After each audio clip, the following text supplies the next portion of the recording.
and welcome to Indus News live from Islamabad. I'm Meher Sher and these are the headlines.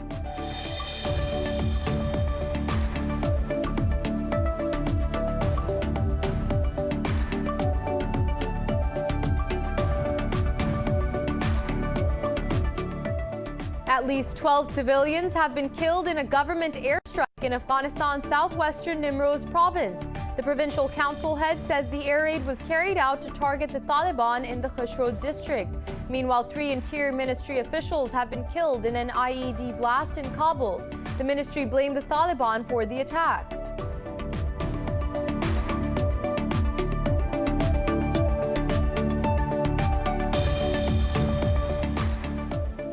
A map of India on the website of the World Health Organization has depicted the disputed territories of Jammu and Kashmir and Ladakh as a separate entity. The map has been displayed on WHO's coronavirus dashboard. India has been occupying the region for over 70 years in violation of several UN resolutions.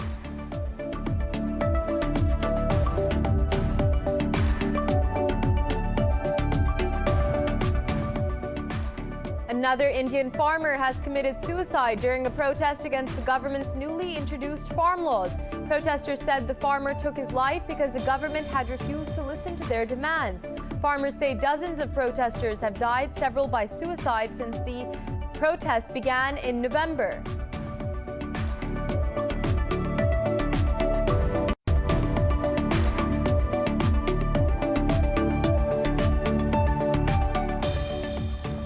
In Indonesia, the authorities say they have located the black boxes of the Sriwijaya airjet that crashed into the sea yesterday. The rescuers have also pulled out body parts, pieces of clothing, and scraps of metal from the Java Sea. A Boeing 737 with 62 people on board crashed shortly after takeoff from the capital, Jakarta.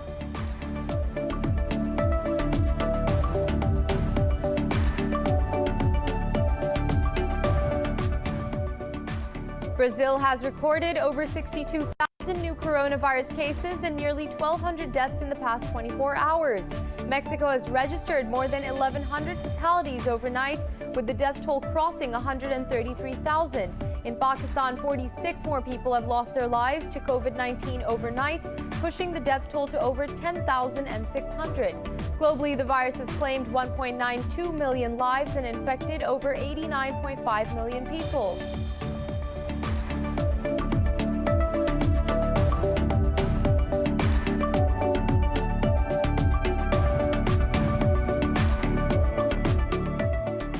And in cricket, the drafting process of players for the 6th edition of the Pakistan Super League is underway in Lahore. The 6 teams are choosing from a lineup of 400 international players for the event scheduled to start on February 20th. The opening match will be played between Karachi Kings and Quetta Gladiators at the National Stadium in Karachi.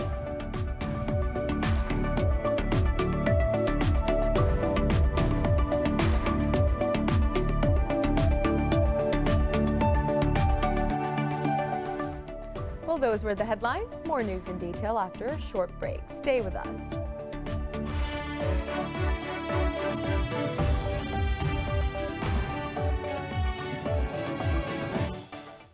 Welcome back. And now for the news in more detail. At least 12 civilians have been killed in a government airstrike in Afghanistan's southwestern Nimroz province. The provincial council head says the air raid was carried out to target the Taliban in the Khushrod district. He added that Taliban were also hit by the strike, but there are no reports on their casualties yet.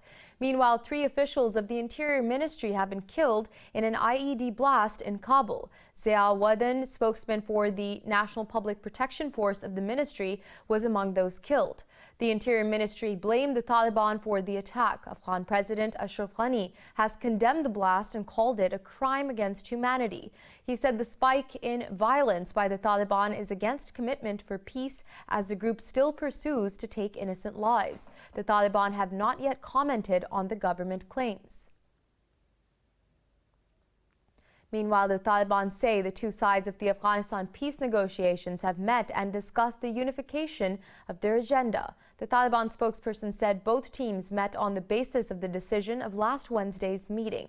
In his tweet, spokesperson Mohammad Naeem said the meeting was held in a good atmosphere. This comes after the Taliban warned that President Ashraf Ghani's resolve to remain in office was detrimental to peace talks. The second round of intra-Afghan negotiations began on January 5th in Doha. The talks resumed amid an increased spat of violence in the conflict-hit country since November. Now, a map of India on the website of the World Health Organization has depicted the disputed territories of Jammu and Kashmir and Ladakh as a separate entity. The map has been displayed on WHO's coronavirus dashboard. The health agency says it follows UN guidelines regarding maps. India has been occupying the region for the past many decades in violation of several UN resolutions. Occupied Jammu and Kashmir has been under curfew and communications blackout since India revoked its special status in August last year. And in India, another farmer has committed suicide during a protest against the new farm laws at the Delhi-Haryana border. Protesters say the farmer took his life because the government had refused to listen to their demands. They said that the 40-year-old farmer from Punjab hoped his death would bring success to the movement. Meanwhile, India's main opposition party, Congress, has announced protests across the country on January 15th. To extend its support to the ongoing protest against agricultural reforms. Congress slammed the government, saying that it is sold out to capitalists. Meanwhile, the Supreme Court will hear petitions against the contentious laws tomorrow. The UN Security Council members have rebuffed India's bid to secure leadership of the key committees of the Council. It comes after Pakistan has recently conveyed information on Indian terror financing and false news propaganda. Diplomatic sources say India failed to secure the chairmanship of the powerful Al-Qaeda and ISIS Sanctions Committee. India's bid to lead the Non-Proliferation Committee was also rejected. Despite intensive lobbying in New York, it also failed to muster support for assuming the custodianship of the Afghanistan file. An African diplomat said the work of the Al-Qaeda Sanctions Committee is too important to be given in the hands of Indians. Now, Pakistan says it fully abides by its own statutes and fulfillment of international obligations. Pakistan's foreign ministry says, however, India is reluctant to send witnesses in Mumbai case for cross-examination by the Pakistani courts. In a series of tweets, spokesperson Zahid Hafiz Chaudhry said the convictions are a reflection of effectiveness of Pakistan's legal system. The spokesperson added that the legal system of Pakistan operates independently of any influences. Meanwhile, he said the State Department has provided irrefutable evidence of Indian terrorist activities to the world. Now, in Indonesia, the authorities say they have located the black boxes of the Sriwijaya airjet that crashed into the sea yesterday. The rescuers have also pulled out body parts, pieces of clothing, and scraps of metal from the Java Sea. The Indonesian Navy says it has received debris including body parts, pieces of clothing, and scraps of metal from the Java Sea. Police asked families to provide information such as dental records and DNA samples to help identify the bodies. Speaking at the palace, President Joko Widodo expressed deep condolences over the disaster. The rescue operation, which includes 11 Navy ships and 2 helicopters, is underway. The country's Met Office has warned of a risk of heavy rain and strong winds that could hamper the search and rescue efforts. At least 11 people have died and 18 others injured in landslides caused by heavy rains in western Indonesia. The Disaster Management Authority said the landslide struck Cihanjuang village in West Java. It said the subsequent landslide occurred while officers were evacuating victims around the first landslide area. The authorities said the death toll was preliminary, adding that the continuous rain may hamper rescue efforts. Heavy rains from the La Niña weather system were forecast to trigger flooding and landslides. The Southeast Asian country frequently suffers floods and landslides, particularly during the rainy season. In the United States, the Democrats will introduce a legislation tomorrow in the House of Representatives seeking the impeachment of President Donald Trump. This comes after Wednesday's Capitol Hill riots by Trump supporters. In a tweet, Democrat Ted Lieu said there are 190 co-sponsors for the new article of impeachment. Lieu said there were videos of the speech where Trump incited the mob, which then violently stormed the Capitol. House Speaker Nancy Pelosi also asked members to draft legislation aimed at invoking the Constitution's 25th Amendment. It allows for stripping the powers from a president unable to fulfill the duties of the office. Trump is the only U.S. president who is facing impeachment for the second time. The U.S. has lifted long-standing restrictions on contacts between Washington and Taiwanese officials.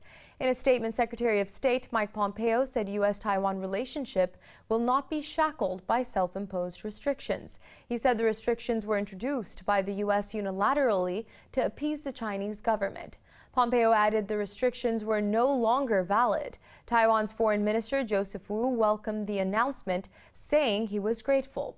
The move is likely to anger China and increase tensions between Washington and Beijing in the final days of the Trump presidency. And voting is underway in Kyrgyzstan's presidential election and a referendum on the form of government. 17 candidates, including a woman, are competing for the presidency. According to the Kyrgyzstan Central Election Commission, over 3 million voters are registered in the Central Asian nation. The voting procedure will be monitored by over 300 international observers. Voters will be offered to vote for either the presidential or parliamentary system of governance. The snap election is being held after the collapse of the previous government following the violent protests last year. Now in Kazakhstan, ruling party Nur Otan is set to sweep today's parliamentary elections as it has done for decades. The nationwide Social Democratic Party, the country's only official opposition party, has boycotted the ballot. One of the most notable candidates is former President Nursultan Nazarbayev's eldest daughter, Dariga Nazarbayeva, who returns to politics after 8 months of elimination. In total, 312 candidates are applying for seats in the parliament. About 400 international observers will monitor the voting process. Each party needs to gain more than 7% of the vote to enter the parliament. And we'll be back with more news in detail after a short break. Stay with us.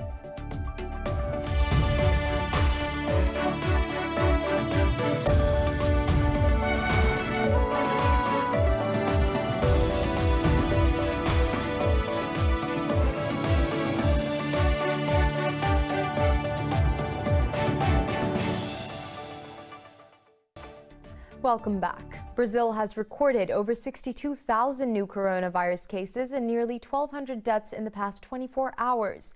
The country's caseload has crossed 8 million, while the death toll has surpassed 200,000. Mexico has registered more than 1,100 fatalities overnight, with the death toll crossing 133,000. India's death tally has surged to almost 151,000 after 201 fatalities were reported in the past 24 hours.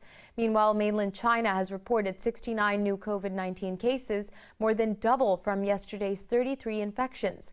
Globally, the virus has claimed 1.92 million lives and infected over 89.5 million people.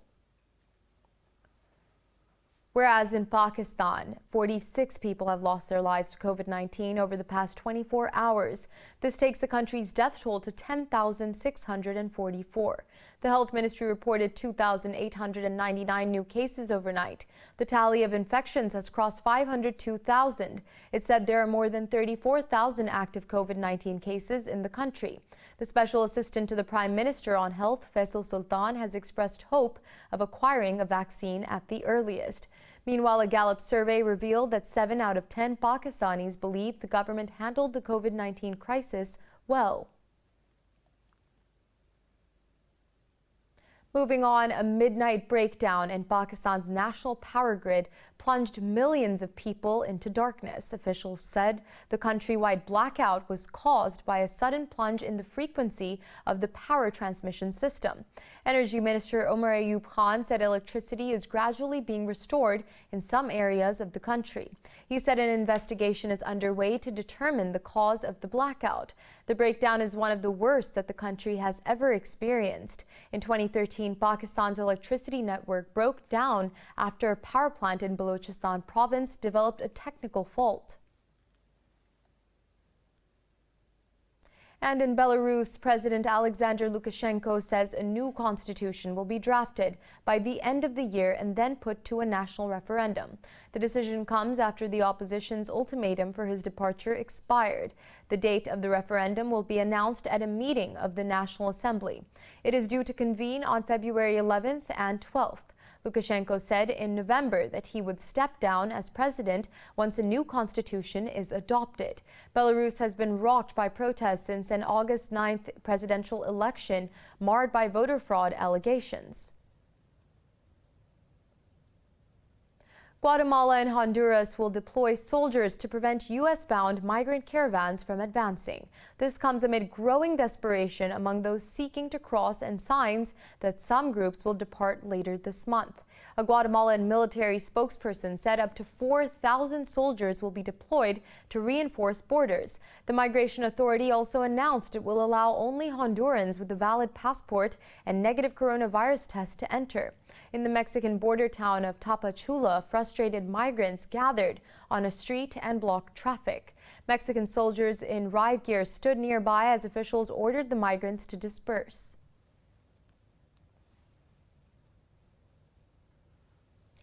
And in Colombia, at least 7 people have been killed and 4 others injured in a tragic fire in the border city of Cúcuta.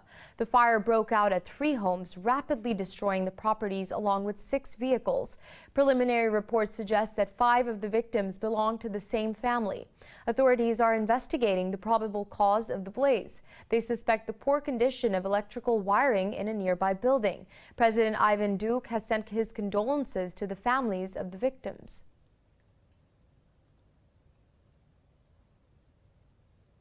Moving on, in Mexico City, a fire struck downtown subway headquarters, causing at least 1 death. The fire, believed to be caused by electricity failure, knocked off the capital's 6 sprawling subway lines. The Mexico City's mayor said the early morning fire was practically extinguished. She added 1 police officer was confirmed dead, while 30 had been moved to local hospitals for medical aid. Authorities are evaluating the overall damages and the exact cause of the fire. The new WhatsApp privacy rules have stirred fear and debate among millions of users over data secrecy.